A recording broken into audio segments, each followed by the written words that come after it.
No, tole je pa prefarbavanje in jadro krila nove LDS. Še dobro, da ne bi k temu.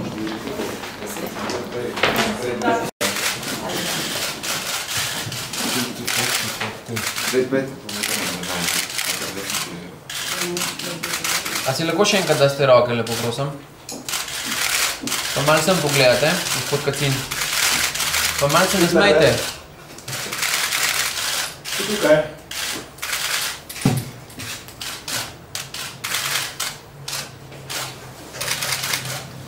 No. Ja, ti snima na dolgo. Torej, imate kaj zapovedati ob tej primem predaji, kaj lepega, kaj spodbudnega? To bomo potem. No, pa tako zdaj za fotografe. Za fotografe bi po številu navzočih rekel, da sva izjemno počaščena, ker vas je toliko, ker ste vsi tako dobre volje, ker ste vsi nasmejani in če je to tudi vaša dobrodošlica, verjamem, da jih bo v medijih dobro poslala. Verjamem, da je liberalna demokracija Slovenije z njenim prihodom v te prostore dobila novo izjemno možnost in priložnost in želim, da bi jo Katarina tudi izkoristila in da bi pri tem pomagali vsi, ne le naši člani in simpatizeri, pač pa tudi vi, profesionalni poročevalci. Vesel bi bil, če bi ji tudi vi dali 100 dni, da se razgleda po našem prostoru in po našem političnem zverenjaku in da ima vsaj enake možnosti, kot bi si jih zaslužili tudi novi, vsi drugi, ki vstopajo v naš političen prostor.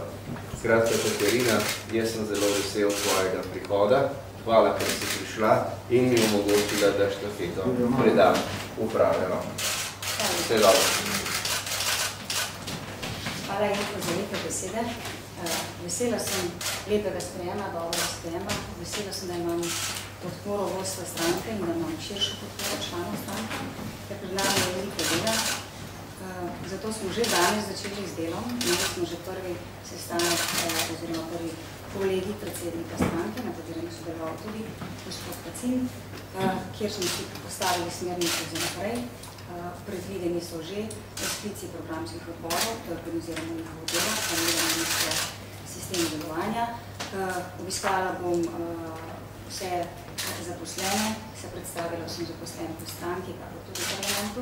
Obiskala bom poslanski in se srečala še z nekaterimi drugimi predstavniki v stranki. Torej, ta teden bo že zelo pester. Naslednji sestanek kolegija je v petek, kjer bomo že naredili prvo analizo, kaj je pokazal kongres, kaj so pokazali prvi pogovori in potem z jasnim planom naprej. Moramo se prenoviti, moramo se na novo organizirati, čaka na 4 godina. Se veselim, ravno zaradi veliko izhoda. Hvala lepo, da si me tako lepo sprejel, predvsem pa, da si od začetka nudil vso podporo in da si v mnenje, da sem pravi človek za to mesto. Upam, da te ne bomo pričali. Vse dobro. Ste tako še enkrat odkovata, da ste nekam bolj izlešanka?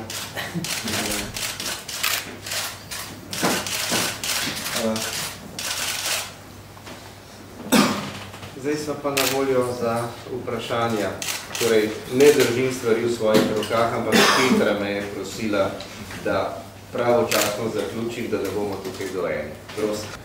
Kdo bo vodil pogajanja, pogovore z, recimo, gospodom Pahorjem in ostalimi, ki se bodo dogovarjali o skupnem, morebitnem skupnem kandidatu?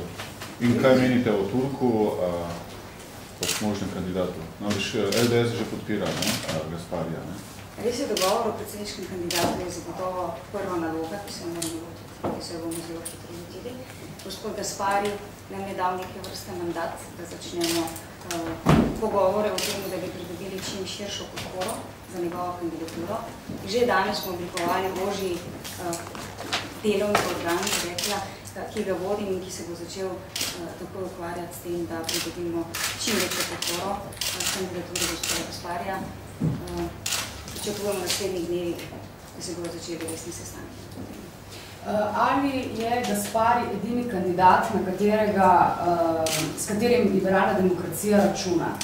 Zdaj, po sobotnem kongresu je torej prišlo do nekih tudi napetosti na relaciji z socialnimi demokrati.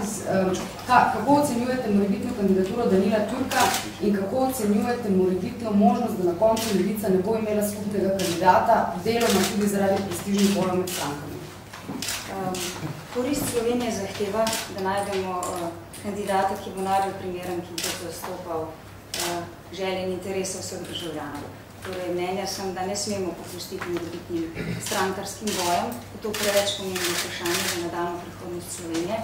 Zagotovo pa glede na tudi na zdajšnjo izjavo gospoda Gasparija, se bomo potrudili, glede na to, da menimo, da je zelo dober kandidat za predsednika, ki bi ravno lahko predstavljal vse državljane in državljanke, se bomo potrudili, da mu v tej prvi fazi poskušamo dobiti čim večjo podporo. In če ne bo šlo, kaj potem? Potem se bomo odločili naprej. Zdaj bomo vse svoje napore dali. Bi bil gospod Turk tudi primeren kandidat za liberalno demokracijo, da bi ga družno z ostalimi strankami te leve sredine podprla? Turk je seveda ugleden strokovnjak, ugleden človek, ampak v tej fazi je naš namen dobiti največjo podporo možno za gospoda Gasparija. Pa ste se že slišali s gospodom Pahorjem?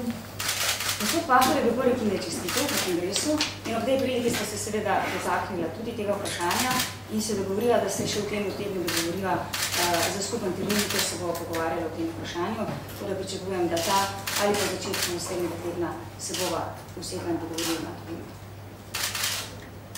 Imate že kakšne informacije, koliko članov je še zapustilo stranko po kongresu ali pa tudi morda kdo se je na novo učlanil? Glede novih članstv bi mogoče vprašala generalnega sekretarja, mislim, da imam to kontrolo. Po mojih podatkih izstopov po kongresu ni bilo. Jaz ne vem, da bi še bilo. Matjaž Oljan napoveduje nov kongres čez 6 mesecev. Jaz mislim, da novega kongresa ne bo. Vsekakor se pa veselim sodelovanja z njim, glede na to. Se morda bojite, da bo ta dolg, ki vam bo predstavljen, v bistvu višji od tega, kar vi pričakujete? Ne, ker me je gospod Maršič natančno seznanil stanjem, finančnim stanjem. Kakšno pa je?